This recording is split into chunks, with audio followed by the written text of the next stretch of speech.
pwede bang makuha mo si Claro? Sino? Claro, sa TV. Ulit? Parang kasi identified sa bida si Claro. Hindi, pag available, why not? May project. What about Sarah? Para yung mga May contract pa sa ABS eh. Christine Reyes. May mga contract pa yun. Sayang. Kaya natin mag-build up ng bago. So, yun ang abangan nila yung mga Mga bagong exciting news. Viva Stars. Boss Vic, paano si Sam Pinto? Paano yun? Aalis sa Bubblegum? Kasi may show sa side. So, isang end of this year, expired na Tapos yung na. So, contract. lilipat na sa CD5. Hindi, yung artista naman, hindi naman namin tinatali sa fight. Yeah. Kung walang programa ang fight, pwede Pwede silang sila sa lumabas. ibang network. Kung walang wala tayong exclusivity, walang, Maganda. hindi ito like nakatali sa network. Oo. Maganda. Ayoko din naman ng artista ng ginagamit namin ay wala kaming project, nakatali. Oo, tama. Basically freelancer.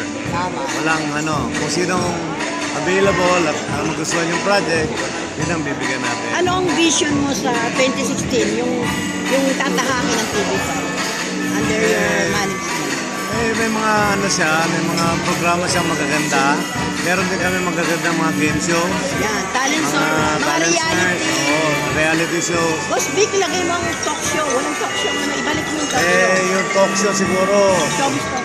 magkakaroon nun, pero kailangan konsulta ko kayo kung sino kukunin natin. Talk show. Kaya maganda. Hindi, magkakaroon yun. Reality show, mga talent show. Yes.